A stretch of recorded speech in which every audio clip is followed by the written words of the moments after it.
Hello, everyone. Welcome to episode 31 of the Carlson Cards Podcast. This feels very strange to be back.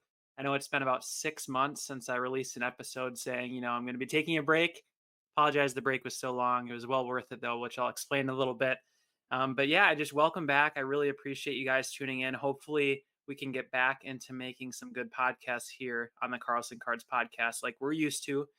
First, today, I felt like it would be a lot of fun to just recap kind of where I've been, what's been going on. I've still been very involved in the hobby, just, not making podcasts, obviously. So I'll spend some time just talking through what's new in my life, just a little bit. I know you guys don't care that much, but I want to share. And then finally talk about a ton of cards, talk about my thoughts in the market and my collecting journey that so far this year, especially some changes with having kids and how that's like affected things for me and my mindset.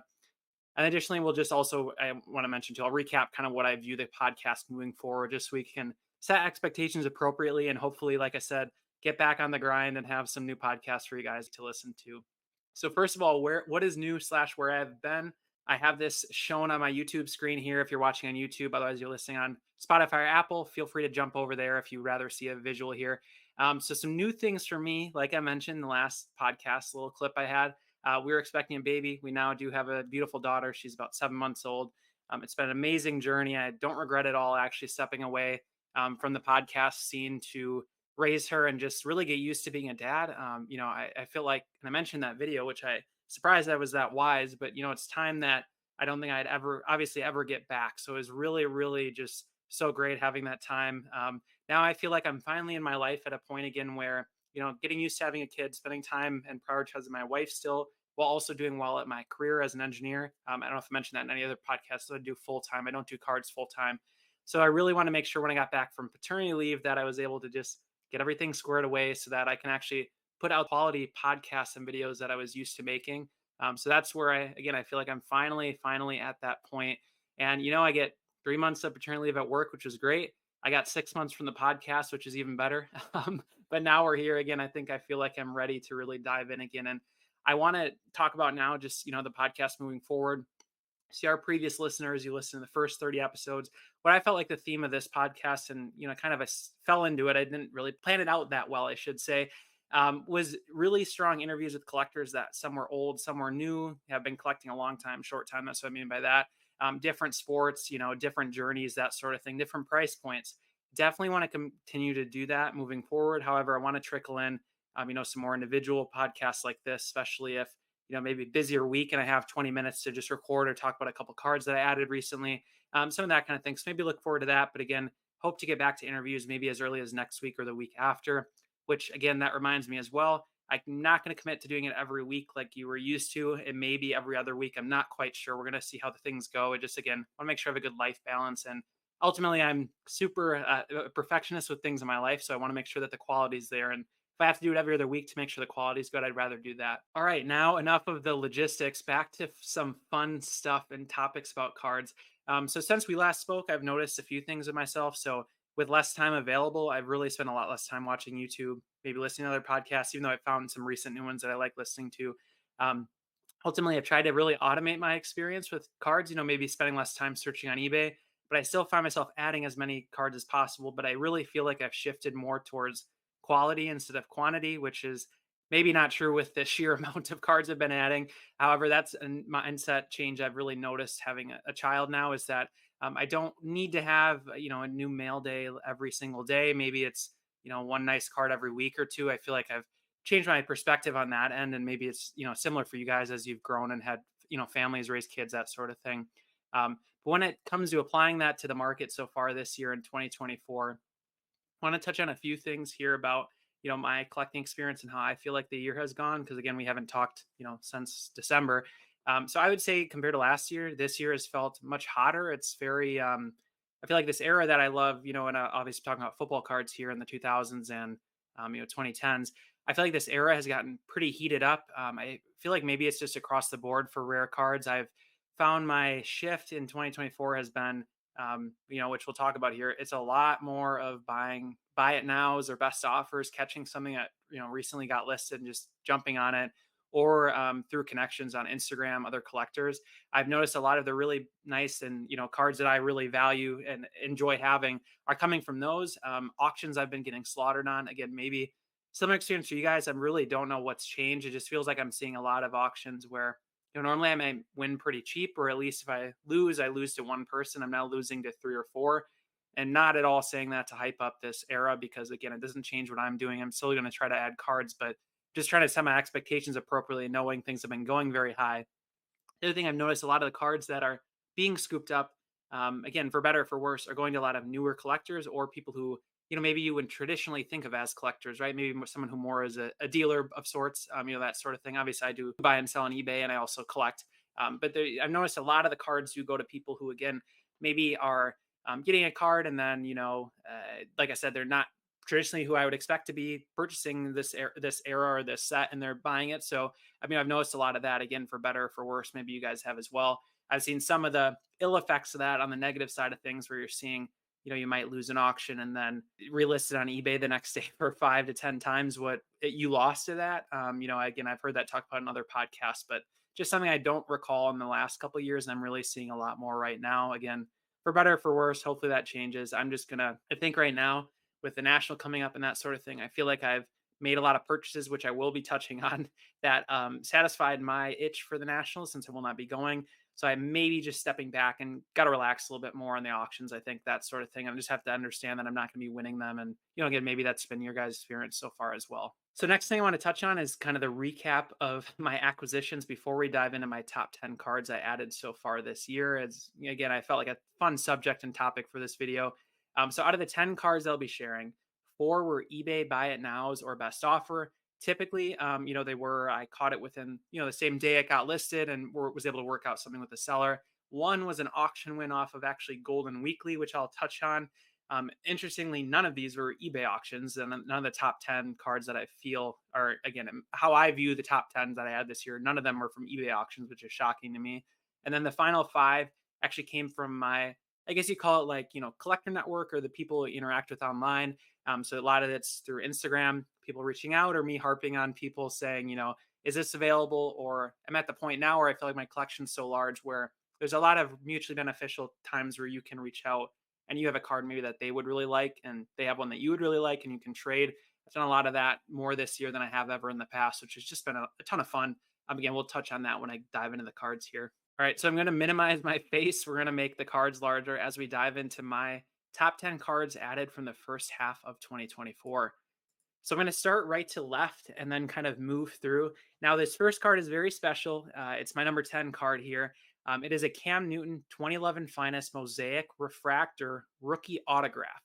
So you're thinking, probably, if you know me or have listened to podcasts or again seen my Instagram, I don't collect autos at all. This is my first purchase of a card that ever had an autograph on it. Now, I will add a caveat here.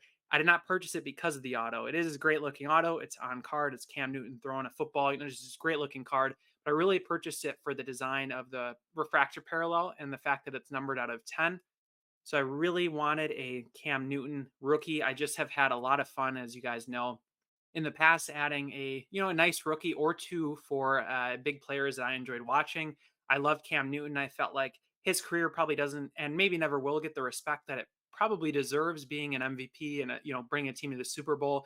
His stuff is not super respected, but I don't really care. At the end of the day, I collect the cards I like to collect, and so this for me was a kind of an impulse buy. I saw it on eBay.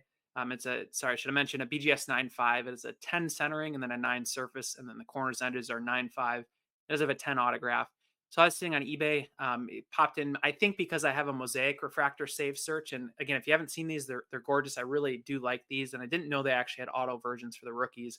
And I saw it and I did some investigation. Big thing for me before I pulled the trigger on a card like this was, number one, if I'm going to get an autograph and break my rule there, is it on card? And these were. I have a buddy, 740 Smith Cards, who has actually the AJ Green, same rookie class, the Super Fractor auto, and that one was on card. So again, I did some research, talked with him, and I found out this was on card because the eBay seller didn't reply to me in time before I was going to buy it. So yeah, I got this card. And another thing with myself, and also just the way I think about cards, is I found myself, you're going to see I own a lot of PSA 10s, but I don't typically buy them. In a card like this, for instance, I was very, very, very happy to buy a BGS 9.5, knowing how many times, I've seen cards crossed, or I've crossed cards and they convert to 10s. I guess you'd call it that conversion. I don't know. Same card at the end of the day. but I probably won't try that on this one. But the moral of the story is I like the fact that it was 9.5. The other thing that really appealed to me on this card was I was actually eyeing up his 2010 Topps Chrome Gold Refractor. And this one was cheaper than raw copies of that have been selling and I've been losing recently. And this is obviously numbered out of 10 versus numbered out of 50. So yeah, really pumped about this card. Again, one that slides in pretty nicely. It is a little bit of a niche fit, a little different than the typical card, but I have quite a few of these mosaic refractors. So it does fit a portion of my PC and within my, let's call it my collector pyramid of what I like to collect and that sort of thing. Okay, next, my number 9 card. And this one, I have to confess, there's 2 on the slides here that I don't have in hand yet. This one just got shipped from PSA yesterday. I got an email that it was complete. And I wanted to wait to make this video until I saw how this order did, because if this card was a 10, I think it immediately jumped into my, top cards. Again, like I said, grades aren't everything. However, I do value a gem mint grade, especially on, a card like this. So what I'm looking at here is a 2013 Panini Select Michael Vick Gold Prism PSA 10. They're numbered out of 10. I believe this is actually a Pop 2. I have a friend who goes by at Vic7 Collector on Instagram. He's been on the podcast. If you want to go back and listen to an episode, absolutely phenomenal. He's absurdly crazy, in-depth Vic collector. And actually now Vic follows him on Instagram, which I think is really cool. And they chat sometimes and stuff like that. So this is a Pop 2. He owns the other one. This is a card that fits in the set that I've been working on. And I would like to, and I probably will in the weeks or months to come, do a kind of my learnings video from putting together this 2013 Panini Select Gold Prism set. As of today, I'm at about 80, I think 81 actually as of yesterday out of 150. I'm doing the non-rookies, of course. I think when I quit the podcast, it was around 60. So as you can see, in 6 months, I've actually made a pretty good dent, but it's definitely slowed down lately. But a few things about this card I love. I love the pose. I love the fact that he's in an Eagles uniform. I think that's really cool. That's how I remember Vic best. I wasn't really watching the NFL until late 2000s, maybe 2008, 2009 was when I first started. And so I never got to experience Vic on the Falcons, which I know I have seen from highlights that it was incredible. But Vic on the Eagles was a great, team to watch, great fun player to watch. And so to me, this fit in number 9 just strictly because of the excitement and the fact that, I get to add a card for a player that I wouldn't normally collect, but through set collecting, I get to add a player like this. And I got it in a 10 again, which is just great. I did pick this up through Instagram. This was from @rookie on Instagram. And he was a great dude. I think he actually caught this as a buy it now. It's way, way, way too cheap. Sometimes people do that. They just put it up there for like $70, $80. They don't know what they're doing. And I was able to buy it from him for quite a bit more, which no flack to him. I was happy to do so. And again, I just really appreciate like that was a situation where, because of the fact that you kind of share the cards you're going after, it, led to a card, which I would highly recommend. I know recently I've given that some thought with how the market's been. It's like, sometimes you kick yourself thinking, should I really be sharing all the sets I'm going for? Does it just heat up the market and prevent me from, getting any more? Because again, these sets are not sets that I'd be looking to sell actively. So it doesn't really benefit that the price is going up, actually kind of hinders you from collecting them. But then a situation like this comes to mind where, again, it's a card that I don't think I would have gotten otherwise, right? If I don't advertise the cards I like and I collect, how can other collectors, connect with you and get cards into your collection, and vice versa, right? You can help them out without you sharing the kind of cards you like. So that was just a little tidbit and a thought I had when I was putting this together, and I was thinking about this Vic a little bit more. All right, the number 7 card on my 2024 acquisition so far in the first half of the year is a big set that many of you, I'm sure, are very familiar with. This is a 2012 Panini Prism Gold Prism. So it's the first year for Prism. And this is the Clay Matthews numbered out of 10. Now, this one is the number 7 for a few reasons. Obviously, I love the Packers, if you're not already aware. My first Clay Matthews card, big deal for me is this set. And the fact, to me, without really knowing for sure, I think this has probably got to be Clay Matthews' best looking gold card, period. I don't know of a better set or, parallel that, would dominate this in terms of somebody who's looking to collect a shiny Clay Matthews like I was here. So this card has an interesting acquisition story. There was one that popped up for auction and it went super, super high, more than I was confident in bidding, I should say. Obviously, there's multiple, I think 4 bidders that went higher than I was. And I think I really came in and was unprepared for what a card like this would go for. You can kind of compare to others from a set, right? I look at others from 2012 Panini Gold Prisms, comparable players. Clay's great player, non-Hall of Famer, right? But, multi-time Pro Bowler, leader of a team. And you can compare and say, yeah, I think it's about a $700-800 card. And then it gets to auction and, throw all bets out the window. It's the Green Bay Packers. Great, amazing fan base. You got the color match with the gold on gold. And so I did lose this card at auction. Now, one thing I've learned this year, again, as I've kind of talked about my mindset changes, I know I don't have as much time to spend. And I also know, this is my hobby for the long run and it's clicking with me a little more that to just be patient. So I lose this one, and then I realize I checked a few days later, and somebody lists to buy it now. Obviously, likely because they saw how high the auction went. And so this one, the guy listed, I think, a little higher than the auction. I sent an offer that was essentially my bid on the other auction plus a couple $100, and I got a response back that was, a counter offer that was only like $100 less than what he had it at. Still hundreds higher than what I was willing to pay. Again, no flack to the guy. It's just that's not what I was willing to pay. I sent a counter offer back, didn't hear anything for about a full 24 hours. And then I woke up on a Saturday morning and an email that says order, or what was it? It said, order shipped. It said order shipped, right? And I'm thinking, what the hell did I bid on or, send an offer in last night that I can't remember, right? When you're a dad, you're not sleeping as much. So I'm like, what did I miss? What did I forget that I purchased? And then I'm like, no freaking way. That guy, he accepted the Clay Matthews. And again, I counter offered at the same original offer and he accepted it. So I think what happened here is, he left it for 24 hours, didn't get a higher offer than mine, which again is shocking considering what that auction went for and the fact that there's 3 or 4 bidders higher than me. But again, maybe they just didn't see it. That's another thing that could have happened. But moral of the story, thrilled to get this in. This one is at PSA currently. I thought the condition was phenomenal. I don't want to jinx it, but I mean, sometimes you get that card in where it's just like, man, if this isn't a 10, I'm going to be pissed, right? This is an example here where this isn't a 10, I'm going to be pissed. It just looked really crisp, really nice.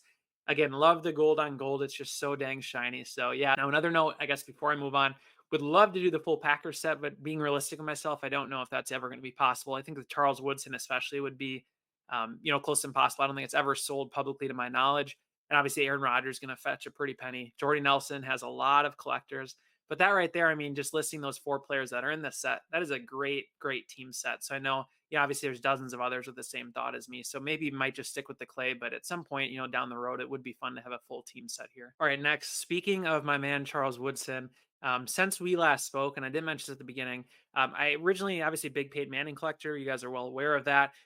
Since then, sorry, I should say since the last episode, I've opened up to Randy Moss and Charles Woodson. They're also in the 98 draft class. I love the idea of being able to pair the 3 players up in sets, especially considering I have a lot of what I thought would be, the most expensive player. I have a lot of the cards I want for him already, right? So to look for the other 2 and be able to pair the 3 up, I have the hardest part done for a lot of these sets. Now, one of the sets that these 3 players have overlap on is the 1998 Flair Showcase Legacy Collection.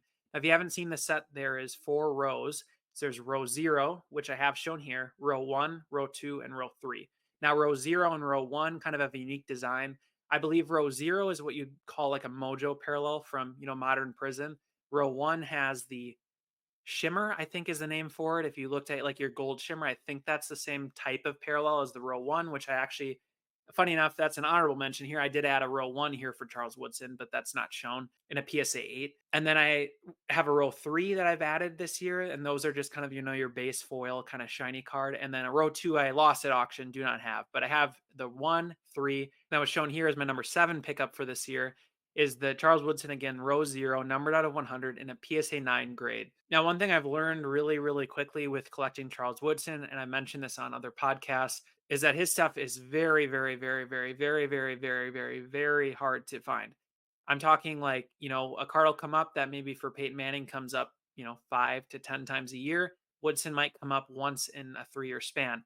I'm not sure why that is. My understanding and thought would probably be that they're just buried, right? They're in collections already, which is awesome. I think awesome. I love the fact that his cards are so hard to find. This one was acquired actually again through an Instagram contact. So a friend actually that I've worked with on separate trades in the past for that row 1 that I just mentioned. I was able to trade a 98 Atomic Bowman's Best for a row 1. And then this row 0, I actually was able to purchase from him because he had a duplicate. So I had a duplicate on my Atomic, traded him, and then it led to, an example here where he had a duplicate on a set that I really would like to get. And I was able to pick up this card. So super, super thrilled.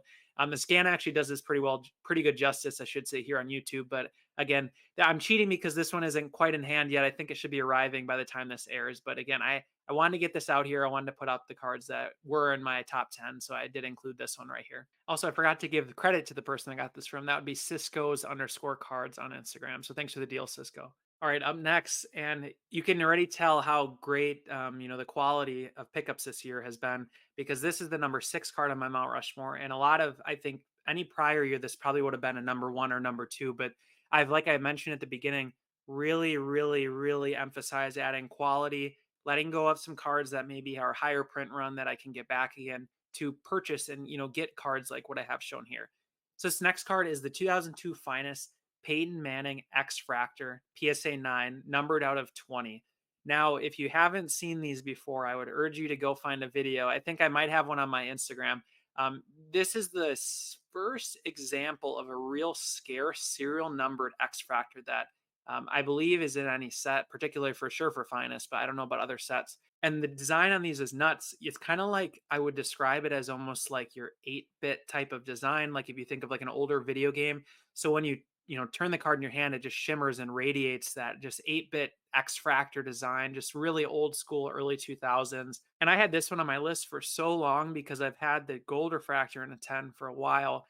Just never ever have seen an X Fractor. It's one of those again, like I mentioned, these cards, right? I don't know if this has sold more than once or twice in a 5 or 10 year span. I haven't looked recently, but I don't believe so. So this is one where it came, through a friend that I've actually, again, you find these connections. I've bought and sold stuff to him and vice versa. This is Gunther's Cards on Instagram. He reached out because he had this sent off. I believe he has a Brady, and I'm not sure in a 10 or not. That's up to him to share if he wants to. But he had mentioned the Manning got a 9, so he was interested in selling it if I was open to it.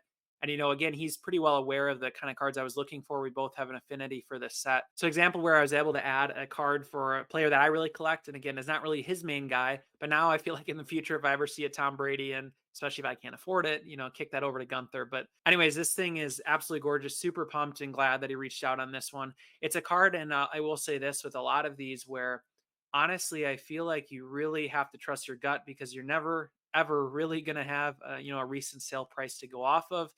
So as a card where just had to trust, he asked certain price. I kind of knew where I wanted to be. We met somewhere in the middle. And again, when you're owning a card for as long as I intend to own, the ones that are shown, I'm not so worried on a couple $100 here and there. I don't think it's as big of a deal as people make it out to be. Again, $100, $200 is a lot of money. Don't get me wrong. But what I'm saying this is that's the difference between me selling, another card on my collection that's maybe out of 100 or out of 50, and that would get me a card that's here out of 20. I need to start doing that as the way I'm viewing it because a lot of these cards are just so hard to find. You might only have a couple chances. And so this was a card where just had to jump on it. Up next is number 5 card I've added so far this year. And this is a similar story to the one you just heard. So this is the 2002 Finest Randy Moss X Fractor PSA 10. So same exact set, amazing design, fits what I was just describing where I have these 3 players that I would love to pair up. Obviously Woodson is not in this set, unfortunately, but now I have the Moss and the Manning. So this Moss came after, actually, I apologize. This Moss came first, then the Manning approached me essentially. So the way the Moss happened here was Brooklyn Barry Bright, who I have talked about on here. I've interviewed. Again, this is just, it's absurd all these call outs I'm giving, but this just goes to show you how hard these cards are to find. I chatted with him knowing that I had picked up a recent card and we were just talking about it. And I mentioned this one as like, where the heck are all these? I can't find any, but I'd love to add one of these. And he had mentioned that, he actually used to own one, sold it to a dealer at a local show, and then the dealer graded it, got a 10, and he's been bringing it to local shows ever since, I believe, if that's the story, I think I recall. But it's super, super highly priced. So he did say, he said, next time I go to the show, or I think he maybe had his phone number or something, he said, maybe I can just message him and see if he'd be interested in selling and negotiable or whatever. So moral of the story here is was able to work out a deal on this one. Same example with the Manning where there's just no sale data to go off of. Had to really trust my gut here. And the 10 was great. However, like I mentioned, I try not to specifically seek out 10s just because the price difference between a 9 and a 10 sometimes, 2, 3 times. And on a card like this out of 20, I'm okay with any grade. However, that when I say that, that also means if I get a 10, an opportunity to add a 10, I had to jump on it because again, I don't know that I could find one another grade, especially not at auction with the way things have been. Adding these cards privately, a lot of the times maybe you're paying a lot more, but I would argue, some of the time you're definitely paying a lot less than an auction would go because you just never know on cards like this that have never sold publicly. There might be 3, 4 people who really want it. So I was really happy to lock this one away before it came to winning an auction or something like that. All right, now we jump into the top 4 cards by my estimation and my preference that I added so far this year. Now, this fourth card here on the far right, I'm going to talk about first. This one has a really cool acquisition story that I had to share.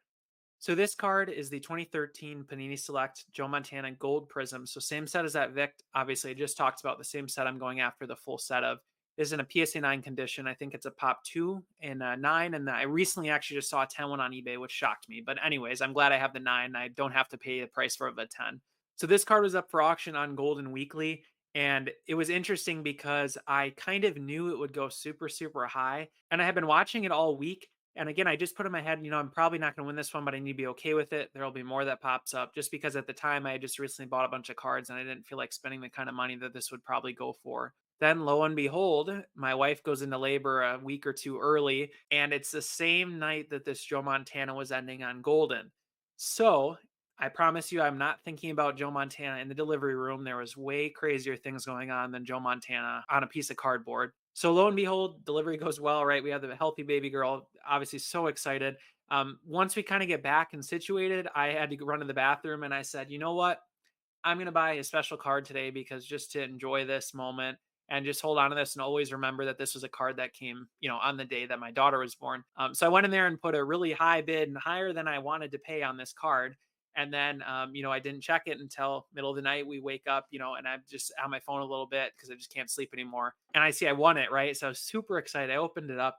And then what I didn't realize and I kicked myself for, Golden has a freaking 20%, I think it was 20% buyer's premium that just completely slipped my mind, right? So I set it off at what I was willing to pay.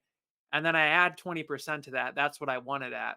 So moral of the story, don't be in the delivery room and bid on cards on Golden. Go bid on eBay, or not PWCC either. You'll just forget about the buyer's premium. But anyways, all jokes aside, really thrilled at this one. I think in the grand scheme of this set, I think there's a few names that come ahead of Montana in terms of likely price and difficulty of acquiring. I think Tom Brady's up there. I think Peyton Manning's up there. And then I'd argue, maybe Joe Montana, Barry Sanders, Jerry Rice. Those are probably the next couple batch, even though they're retired players. This is their first year of first year of a gold prism. So to add some allure to it, and just in general, any of these early cards in Panini products, even though they're not playing years, I still see that they seem to be hard to find. So this was one that I was just thrilled to add. And then a funny part about this story that I just thought to share is, remember the Clay Matthews I just talked about, right? I lost an auction that I felt like went higher than I wanted to pay, etc. And then a couple days later, Buy It Now came up on eBay. Well, that same thing happened here. So I think I won this auction. Then my friend Timmers Cards, who has been on the podcast before, I think he was the one I maybe beat, or he was at least like bidding on this one as well. And then a few days later, or maybe a couple weeks actually, a Buy It Now popped up and he grabbed it for decently less than what I paid. So good for Tim. He got the card he wanted. And it goes to show you again another example where don't be afraid to lose an auction, because I think it'll come back around, especially if somebody sees a high sale. It seems like people will be quick to list theirs if they're not super attached to it. All right, number 3 card on, I guess this is my Mount Rushmore, right? My top 4 cards from so far this year is the 1999 Metal Universe Peyton Manning Precious Metal Gems PSA 8. These are numbered out of 50. It's a really, really gorgeous design. If you've seen basketball and I believe baseball, it's the same design as what they use for, I think it's 98. I'll correct myself here if I'm wrong, but I think it's 1998. So there's a Jordan, for instance, in this design here too. But for football, they did it in 1999. Now, what I really, really, really love about this card is it's the only PMG that really has that kind of golden, gold, like allure and kind of refractor almost look to it, right? Your 97 that I'm sure you're familiar with, or if not, you could get yourself familiar pretty quickly is, you have your reds and your greens. Those are the PMGs. They're very, very expensive. This one wasn't cheap either, right? But this one has more of that gold, which I just find really, really cool. Then 1998, the year prior to this, they had kind of the, I forget the name of it, right? It's the, what you'd call the choice parallel in the modern cards. It's where you have the little circular, gosh, if I knew, you can tell my artwork knowledge and card actual engineering knowledge is pretty low here, but it's a little circle squigglies. I don't know, I'm butchering this, but that's what the design 98 is. But then here in 99, you have that gold design. This one is in a PSA condition. And how I picked this one up is another really interesting story. And again, I sound like I'm beating a dead horse here, but it's really just important to have people know what you look for and what you collect. So it popped up on eBay at a price that was lower than the previous, I think, 3-4 sales. And, if you know 90s or are familiar with the 90s right now, it seems like these kind of sets, not to hype it up, but every time they just sell slightly higher. So it's like a card where I just figured I was never going to get, because every time I see it pop up, it just keeps going higher and it's probably kind of out of my reach. Well, this one popped up as a buy it now, just flat price at a price that was about $1,000 less than the previous one, if I recall correctly. And so it's an example where, okay, a card like this, I maybe have honestly, maybe 20 minutes, 10 minutes to decide what I want to do here. There's no best offer available. I know how many people like this era and this set and this player. If I buy this, I need to decide right now what cards I would go and sell if I bought it, right? So I was reached out to originally and shown onto this card by a few, collector friends that I have. Multiple messaged me, one texted me, and I immediately just went, like I said, I thought it for about 2 minutes and I said, you know what? Can I sell enough cards to justify this one? I said, yes, go for it. So I bought it, pulled the trigger on it, and I have not regretted it since. What I did to fund this card was I looked back at my Peyton Manning cards in general, because I felt like if I was buying one really nice Peyton, let's let go of some of these Peytons. If I have 50, 60, 70, maybe there's 5, 6, 7 that I could sell that would cover this. So what I did was I broke up some of the runs I'd been working on. I had the finest run, which I still do as of today, but I broke up the Topps Chrome and the Bowman Chrome Gold Refractor runs that I had. I think I had like 3 or 4 years for both sets, multiple tens.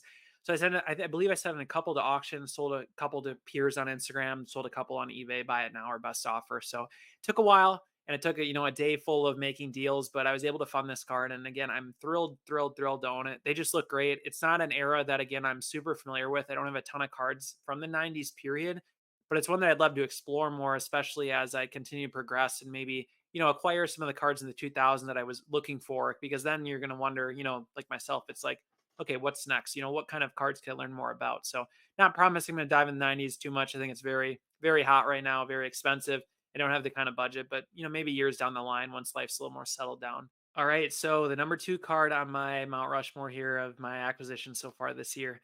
This is a set I've talked about already with the X Fractors. Is the 2002 Finest Gold Refractor Randy Moss and PSA 10. These are numbered out of 25. I think outside of maybe the parallel I'm going to talk about on the next card, this is tied for my second favorite with the X Fractor that I just showed. Now, what I like about this set that I didn't already mention, I just strictly really like the design. I think it's really funny. I've mentioned this on Instagram before. I think what you see here really reminds me of, like, kind of, as a kid being allowed to go in the computer lab, you screw around on Microsoft Word in the, 2001, 2002 timeframe, and you're just playing with the word art font, that sort of thing. Like, that's what I view this card with here. Like, it just looks like early 2000s. It's just a sweet looking design with a bunch of different fonts, some shapes, but ultimately just a great shine, and that really complements the player. Now, the reason I like the gold here a little bit more than the X Factor for Moss and why it's a couple spots higher, it's the gold on gold for the Vikings. I mean, I just think it looks absolutely phenomenal. This, again, by my estimation, is what I feel is Moss's best shiny card that's not a rookie. The only reason it's not some of the other cards is that he gets, again, in different uniforms. I don't really care about the Raiders uniform as much. I'd rather have here the Vikings if I'm, buying a really nice Moss card. And so that's exactly why this one was on my list and why it was really high on my list. So the way I acquired this one is honestly ridiculously crazy. So I have a friend that I've got a really good relationship with from local card shows. Just a very phenomenally good guy. I mentioned him on the podcast before on my channel when I pick up cards to my collection. He goes by @ShowBusyLivin on Instagram. His name's Shong. He hooked me up at the National last year. He found cards for me.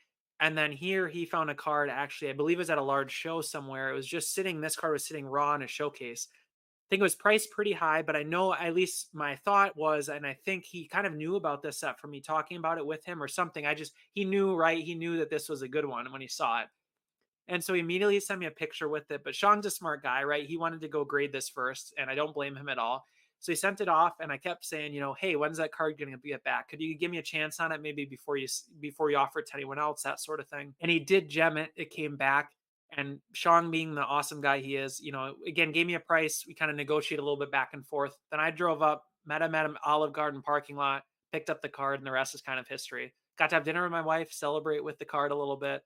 And I just, again, forever be thankful to Sean for the just sheer amount of great cards that I've worked with him on to add to my collection. And now, this is a hard one, but I think the number one card I've added to my collection, I have not shared this anywhere else yet. I wanted to save it for the podcast. This is the anti-Randy Moss. This is the 2006 Finest Brett Favre Gold X Fractor, numbered out of 10, PSA 9.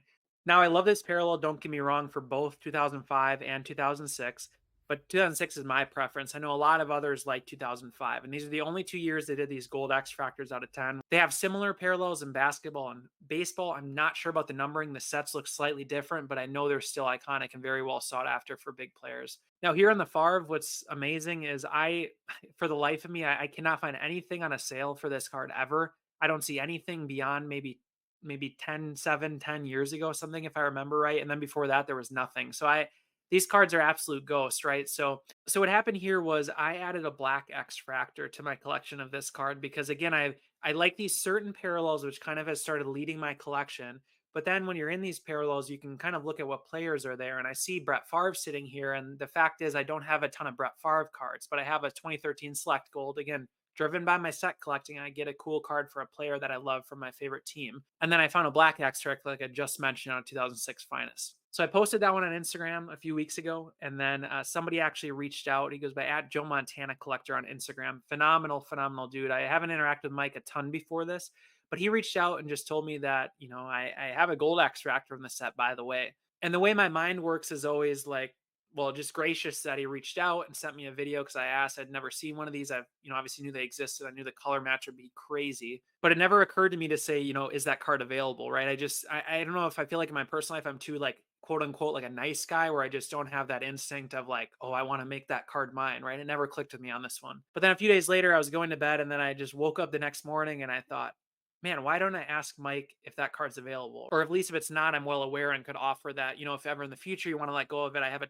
ton of similar cards from similar sets that we seem to have overlap on. Maybe we could trade or something like that. So I reached out and Mike, was willing to give me a price. It was obviously a very strong price. He knows how great this set is. And there's another example of all the cards I've talked about where outside of a couple, you have to trust your gut. There's just no way to know what these are truly worth at the open auction. So we went back and forth all day. I tried to offer some trade. He was really about, didn't want to really trade. I didn't have quite anything that he was looking for at this time. He's a 49ers collector. So I offered similar, some of the sets that we both like, but a lot of them he already had. So that didn't really help him at all. And so then I sat on it for a little bit and I just said, screw this. I'm just going to buy this card. I don't know when I would ever see one of these again. It's another example where at, an auction, maybe I just paid up my butt. Maybe I paid way more than it would go for, but at the end of the day, I don't want to have to fight for it. I'd rather know what I'm paying for the card confidently, be okay with what I'm paying, and get to enjoy the card for the years to come. I was honestly shocked when I put this list together and this card was sitting at number 1, but I think it's just purely from the fact of how great this thing looks in person. I cannot emphasize enough how cool these are in person, especially with the gold on gold. The scan here really doesn't do it justice. It's kind of a discolored photo here from the old PSA scan. This is when they just started scanning their cards. And I actually have to admit, again, made this video and this card is the final one that is not yet in hand, but it should be by the time this airs. But like I mentioned, just absolutely thrilled to add this card. When I was talking to Mike and, I made the deal, I said, you know what, this weekend I'm going to watch some freaking full Packer games on YouTube. I've been watching some of the 97 playoff games. And then the funniest thing, man, I gotta share this. When I was talking to Mike, it stopped for a second and it occurred to me. The Packers won the Super Bowl in 1997 in January, towards the end of January. I realized after saying that my birthday is right towards the end of the year in 1997. So I'm technically a Super Bowl baby. So I don't know if that's a thing. I've heard with World Cups that the birth rates go up. I have no idea if that's what happened here. Moral of the story is I will always be connected to Brett Favre a little bit by that. Always been a fan. And to be able to commemorate it with just a absolutely beautiful card here, it's just perfect. I'm so happy to be able to add this card to my collection and all of these for that matter. The real kicker with this one is, at least with the Moss, I can say, I have the gold, I have the X Fractor, I'm done. I actually have the other 2 parallels from the set as well on the 10. So that's a full, complete rainbow. But with this Brett Favre, it just leaves me wanting more because I know there's a 2005 out there that has never, ever seen the light of day. So maybe we'll make a new video in the future if I can ever find that one. We shall see. So I hope you really enjoyed this, guys. Hope it was fun just hanging out, talking cards, getting back to the basics of what this podcast always was and, hopefully continues to be. Hope you have a great, safe, and fun summer. And hopefully we can talk some more as the months keep coming. Catch you guys in the next one. Thanks.